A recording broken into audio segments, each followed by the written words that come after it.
নমস্কাৰ বন্ধু-বান্ধৱীসকল, ভিডিঅ' এটালৈ স্বাগতম জনাইছোঁ। এয়া আমি বিহুৰ পিঠা লাড়ু সাজু কৰিছোঁ। বিহুৰ কাৰণে আমি পিঠা বনাবলৈ যিটো নাৰিকলৰ গুড়ি প্ৰস্তুত কৰোঁ, সেইটো এনেকৈ ৰুকনিত ৰুকি ল'লোঁ। ৰুকনিত ৰুকি ধুনীয়াকৈ তাক এতিয়া ভাজিবৰ কাৰণে জুইত বহুৱাই দিম। এই জুইত বহুৱাই দি এনেকৈ লৰাই থাকিলোঁ। নাৰিকলৰ কেঁচা ভাৱটো আঁতৰি যাবৰ কাৰণে যিমানখিনি লাগে ভাজিলোঁ। কেঁচা ভাৱটো আঁতৰি গ'লেহে বিহুৰ কাৰণে পিঠাখিনি ভাল হৈ থাকিব। কেইদিনমান মানে ৩-৪ দিন, এতিয়া গৰম দিন পৰিছেতো, সেইকাৰণে ৩-৪ দিনলৈ ভাল হৈ থাকিব। আধা আধি ভাজা হৈছেগৈ। আধা ভাজা হওঁতে মই যিহেতু উঠাইছোঁ, এনেকৈ জুইতে বহুৱাইছোঁ আৰু।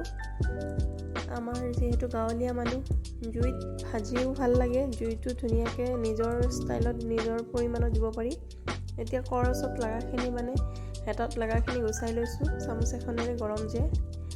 এটা ধুনীয়া গোন্ধ ওলাইছে নাৰিকলখিনিৰ পৰা। গোন্ধটো ওলাওঁতে তেতিয়াও আমি লৰাই থাকিব লাগিব। এতিয়া তাত আমি গুড় এড কৰিম। গুড়খিনি আমি অলপ জুলীয়া, যদিও বেছি জুলীয়া নহয়, পিঠাটো নহ'লে বৈ যাব। তাৰ পৰা আমি ভিতৰৰ অকণমান ডাঠ অংশখিনিহে দিম। বেছি পানী অংশখিনি আমি বাদ দিম। দেখিছেনে, ধুনীয়াকৈ আমি প্ৰয়োজন অনুসাৰে গুড়খিনি এড কৰিছোঁ। চাব পাৰে আপোনালোকে। তাৰপিছত আমি তাক ভালকৈ লৰাব লাগিব, যাতে গুড়খিনি ধুনীয়াকৈ মিক্স হৈ যায়। আৰু অকণমান মই দি দিছোঁ।